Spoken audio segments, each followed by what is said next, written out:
I think what I'd like to do now is we've obviously just gone on and talked about this sort of Lendlease no longer having these sort of heads of innovation.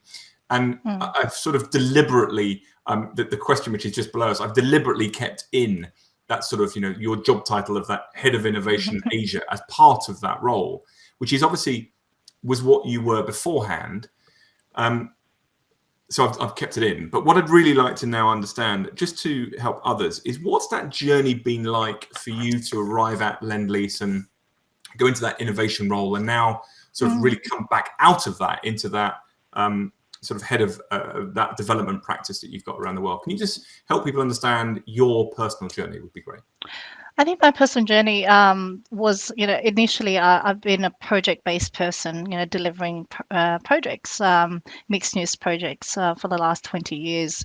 And through that, I've always tried to push our team to kind of streamline our processes, start from thinking about what systems make us more efficient and how do we work better, faster and more efficiently.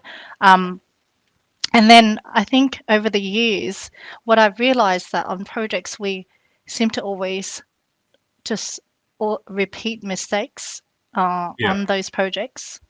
And through that, what I spoke to you about is a lot of the innovations that happens in businesses is also people are not really clear on what we've learned as well and what we've already innovated on. So I've evolved my kind of purpose rather than fixing silo projects to going as a business, how do we set up like what is the knowledge in our business? How do we share that knowledge? How do we adopt more of an enterprise mindset when it comes to collaboration and working across teams within ourselves and within the industry?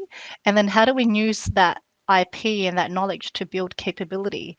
And then through that capability to innovate. So over the years, when when I was asked to do the innovation role, I saw it was a great opportunity to enter a very, at the time, immature market to push the conversations around solutions. How do we work with partners in the community and startups? How do we actually get to adopt some of those technologies that are in the market because we don't have the ability to solve them all ourselves. And then, so that was a real core purpose for the region. As we launched Propel, we learned a lot about working with startups and how do we actually not just work with the startups, but also learn to create value within our work streams, whether we, design or build or deliver, and who is in what type of technologies are out there that we can work with. But at the same time, we also had an innate recognition that not everyone sees the value in adopting new technologies or changing the way they work or actually asking for help. And I think that needed like a bigger purpose than just changing the way we work or just using new technology or just because there's this concept of prop tech and commercial real estate and transformation, that doesn't mean everyone is early adopters or will be on the same bandwagon. So it comes to organization, like when I talk about purpose, like I think to develop that larger purpose where everyone has the same mission, objectives, that was the journey.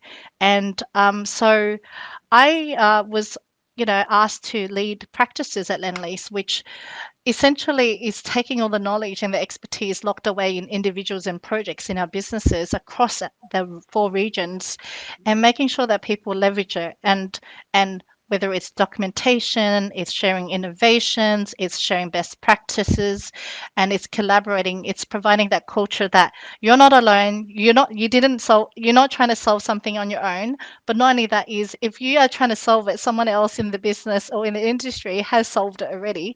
So Yeah. tap into that. And then it goes to this 80-20. So if you get that consistency and that 80% of what you know really well, then you can innovate. And then out of the 20%, how do we actually push the boundaries in our industry to change the way we work? How do we push the boundaries in terms of how we actually execute and deliver projects?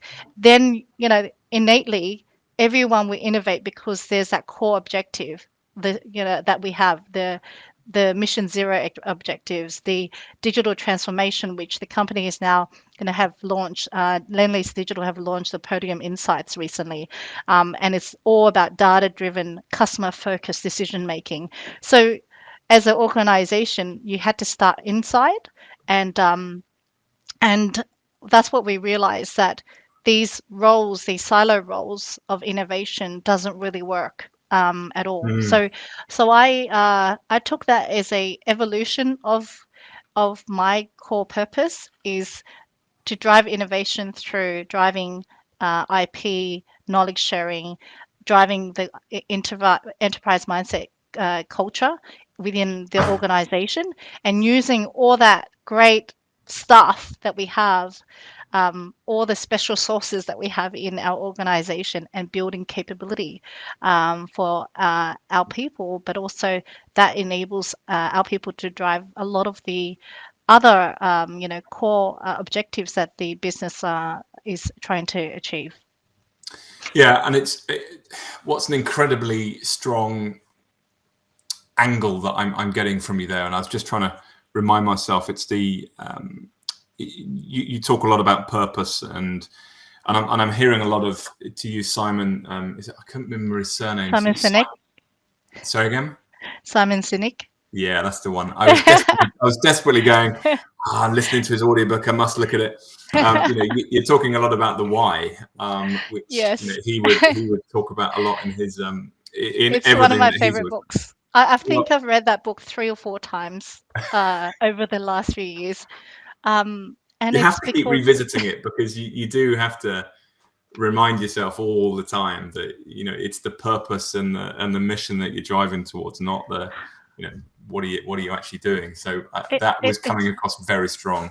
I feel like you need to read that book every time you start a new role, every time you have a new team, and almost every time you're trying to solve something big. So when we start with why, we go from the inside of the circle. Why is the reason to buy and do. What is really merely the purpose of the tangible products as a proof point of that belief, and the what's are the reason that we can point, rationalize why we so much like a company or a service or product over another. And it goes to, okay, so why is this your core purpose? How is your process to deliver that? And what is your process? Like, what do you need to do to get the results? And I think very few people and companies can articulate clearly why do they do that. And it's really not just about making money in the end of the day, because of course, we are accountable to our shareholders, and we need to be able to run a profitable company. But the why is about the core purpose, and why does our company or your product or services exist, and what really gets your people and your teams out of bed in the morning, and why should anyone care about that? So but that's exactly the point, right? Why should they care? And a big credit to you that just in a description of your journey, am I able to pick up that your favorite book is by Simon, and so it's a credit that you can obviously get it across without even saying it. So that's really cool.